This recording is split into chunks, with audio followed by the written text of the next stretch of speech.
la mi-juillet, tous les blés sont récoltés. Le sol est donc à nu et il n'y a ni couvert de protection ni alimentaire pour le grand hamster. Généralement, des couverts d'interculture sont semés, mais très tardivement à la fin de l'été. Dans le cas des pratiques innovantes, on demande à ce que les agriculteurs sèment ce couvert le plus précocement après la moisson, pour que les grands hamsters puissent trouver une ressource alimentaire et une ressource en eau, et pouvoir préparer des stocks pour l'hibernation.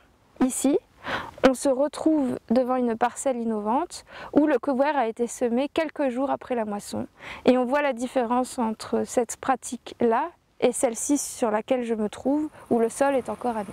Donc après la récolte du blé qui est de plus en plus précoce, il est important que le hamster trouve un couvert nutritionnel qui soit satisfaisant et réponde à ses besoins.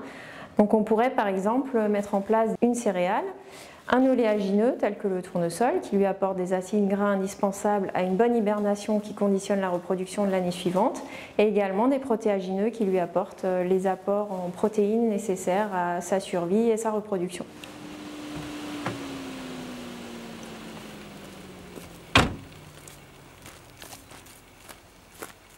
En 2017, la Chambre d'agriculture a mis en place une expérimentation à grande échelle sur une centaine d'hectares pour tester 3 mélanges différents de couverts d'interculture, allant de 4 à 12 espèces et qui répondent au cahier des charges du CNRS. Ces 3 couverts ont été implantés soit en semis direct, soit en semis plus classique après un déchômage. Les principaux résultats de cette expérimentation montrent que les meilleures biomasses ont été obtenues avec les couverts semés dans les jours qui ont suivi la moisson et au semis direct.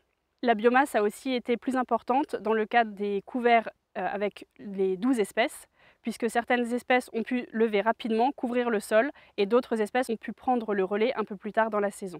Le développement des couverts est quand même étroitement lié à la pluviométrie, et on peut se rendre compte de grosses différences en termes de développement en fonction des années et en fonction des conditions climatiques. Donc aujourd'hui, là, on est sur une parcelle avec un couvert qui a été implanté tout de suite après la récolte des blés.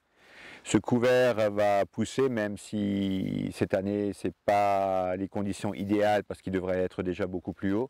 Mais ce couvert est là d'une part pour apporter aussi un abri au hamster, d'apporter de la matière organique au sol, aussi de la vie par rapport à tout ce qui est des petits insectes, mais c'est aussi là par rapport à tout ce qui est les lièvres et tout ce qu'on voit se balader. Et ça a surtout aussi l'intérêt pour l'agriculture, c'est d'apporter de la matière organique, donc des sources d'humus pour le sol, de vie, de couverts aussi par rapport à l'humidité, parce que ces couverts, une fois détruits, vont garder aussi une partie d'humidité dans le sol.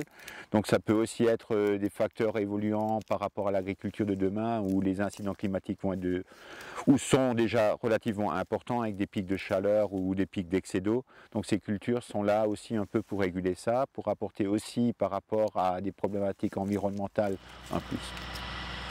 Pour avoir un couvert d'interculture après la moisson du blé, une autre alternative est de pratiquer la technique du sous-semis. On profite d'un passage de houe rotative qui est un outil de désherbage mécanique en sortie d'hiver dans le blé pour semer un couvert, par exemple un couvert de trèfle, qui va doucement se développer pendant la culture du blé et pouvoir rapidement prendre le relais au niveau de la couverture du sol après la moisson du blé. Ça a l'avantage d'apporter une autre forme d'alimentation aux hamsters et de couvrir rapidement après la moisson, ainsi de concurrencer les adventices qui pourraient se développer.